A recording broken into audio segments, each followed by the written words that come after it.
के तपाईँ अहिले जीवनको आदिबीच हुनुहुन्छ? बाहिर सबै सामान्य देखिए पनि भित्र तपाईँ डरले भरिनु भएको छ।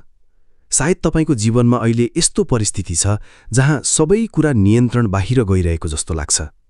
परिवारको समस्या, रोग, आर्थिक सङ्घर्ष, टुटेको सम्बन्ध, भविष्यको डर, र तपाईँ चिच्याइरहनु भएको छ, प्रभु तपाईँ कहाँ हुनुहुन्छ? यदि तपाईँले कहिल्यै पनि यस्तो महसुस गर्नुभएको छ भने आजको कथा तपाईँकै लागि हो। किनकि एक दिन येशूका आफ्नै चेलाहरू पनि यस्तै आँधीमा फँसेका थिए। त्यो केवल समुद्रको आँधी थिएन, त्यो विश्वासको परीक्षा थियो। र आज उही येशू तपाईँको आँधीलाई पनि शान्त पार्न सक्नुहुन्छ। एक साँझ येशूले आफ्ना चेलाहरूलाई भन्नुभयो, आऊ हामी तालको पारी जाउँ। उहाँहरू ढुङ्गामा चढ्नुभयो। सबै सामान्य थियो, शान्त पानी, सामान्य यात्रा, सामान्य क्षण। तर जीवन जस्तै आँधी सधैँ चेतावनी दिएर आउँदैन। अचानक जोरदार हुरी चल्न थाल्यो। ठूला छालहरू ढुङ्गामाथि बज्रिन थाले। पानी ढुङ्गा भित्र पस्न थाल्यो। परिस्थिति खतरनाक बन्दै गयो। चेलाहरू डराए। ध्यान दिनुहोस्, यी मानिसहरू अनुभवी माछा मार्नेहरू थिए। उनीहरूले समुद्र देखेका थिए, तर यो आँधी फरक थियो। र कहिलेकाहीँ जीवनमा आउने केही आँधीहरू पनि यस्तै हुन्छन्। तपाईँ बलियो हुन सक्नुहुन्छ, अनुभवी हुन सक्नुहुन्छ, विश्वासी हुन सक्नुहुन्छ, तर केही परिस्थितिहरूले तपाईँलाई पूर्ण रूपमा हल्लाइदिन्छन्।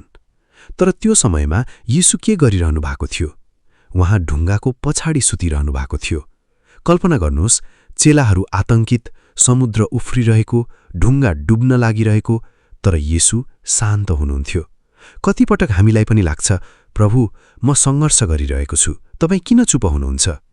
चेलाहरू दौडेर येशूलाई उठाए र भने, प्रभु हामी नष्ट हुँदैछौँ कि तपाईँलाई वास्ता छैन? यो केवल डरको आवाज थिएन, यो निराशाको आवाज थियो। त्यसपछि येशू उठ्नुभयो।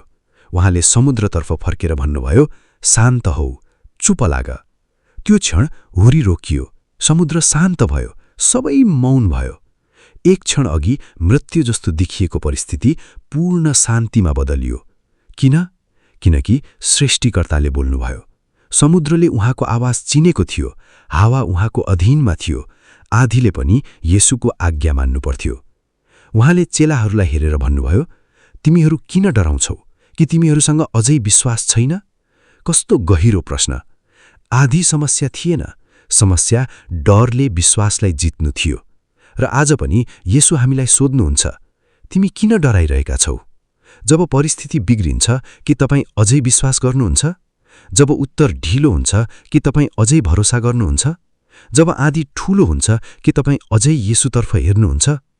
उहाँबाट हामीले सिक्नुपर्ने कुरा, येशू ढुङ्गामा हुनुहुन्छ भने आँधी अन्तिम शब्द होइन। चेलाहरू आँधीमा थिए तर एक्ला थिएनन्, र तपाईँ पनि एक्ला हुनुहुन्न। सायद अहिले तपाईँको जीवनमा आँधी छ, तर याद राख्नुहोस्, आँधीको बीचमा पनि येशू तपाईँको साथमा हुनुहुन्छ। कहिलेकाहीँ येशूले आँधी तुरुन्त रोक्नुहुन्न। किन?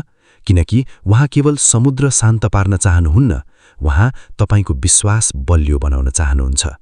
सजिलो दिनहरूमा विश्वास बढ्दैन, विश्वास बढ्छ जब सबै कुरा हल्लिरहेको हुन्छ तर तपाईँ अझै परमेश्वरमा भरोसा गर्नुहुन्छ। सोच्नुहोस्, यदि आँधी नै आएन भने चेलाहरूले येशूको शक्ति कसरी देख्थे? यदि समस्या नै आएन भने चमत्कार कसरी देखिन्थ्यो? कहिलेकाहीँ तपाईँको आँधी तपाईँको जीवनको सबैभन्दा ठूलो साक्षी बन्न सक्छ। यशाया 43:2 लेखिएको छ, जब तिमी पानीहरूबाट भएर जान्छौ, म तिमीसँगै हुनेछु। ध्यान दिनुहोस्, परमेश्वरले भन्नु भएन, तिमी कहिल्यै आँधीमा पर्ने छैनौ। उहाँले भन्नुभयो, म तिमीसँगै हुनेछु। त्यही नै फरक हो। आज तपाईँ थाक्नु भएको छ, सायद तपाईँ डरले भरिनु भएको छ, सायद तपाईँको मनले भनिरहेको छ, अब सकियो। तर येशू अझै भन्नुहुन्छ, शान्त हौ। उहाँ तपाईँको डरलाई भन्नुहुन्छ, शान्त हौ। उहाँ तपाईँको चिन्तालाई भन्नुहुन्छ, शान्त हौ। उहाँ तपाईँको निराशालाई भन्नुहुन्छ, शान्त हौ। र जब येशू बोल्नुहुन्छ, सबै कुरा बदलिन सक्छ। पत्रुस, योहन्ना, याकुब उनीहरूले त्यो दिन एउटा कुरा सिके, येशूसँग हुँदा डरभन्दा विश्वास ठूलो हुन्छ। र आज तपाईँले पनि त्यही निर्णय गर्न सक्नुहुन्छ। म आँधीलाई हेरेर होइन, येशूलाई हेरेर बाँच्नेछु। यदि तपाईँ अहिले सङ्घर्षमा हुनुहुन्छ भने यो प्रार्थना गर्नुहोस्, प्रभु येशू, मेरो जीवनको आँधी तपाईँलाई थाहा छ, म डराएको छु, म थाकेको छु, तर आज म फेरि तपाईमा भरोसा गर्छु। मेरो हृदयलाई शान्ति दिनुहोस्, मेरो विश्वास बलियो बनाउनुहोस्, मलाई सम्झाउनुहोस् आदिभन्दा तपाईँ महान हुनुहुन्छ। आमीन। आज कमेन्टमा लेख्नुहोस्, म डर होइन विश्वास रोज्छु। लाइक गर्नुहोस्, शेयर गर्नुहोस् र अरूलाई पनि सम्झाउनुहोस्, येशूसँग सबैभन्दा ठूलो आँधी पनि शान्त हुन सक्छ। जहाँ येशू हुनुहुन्छ त्यहाँ आशा अझै जीवित हुन्छ।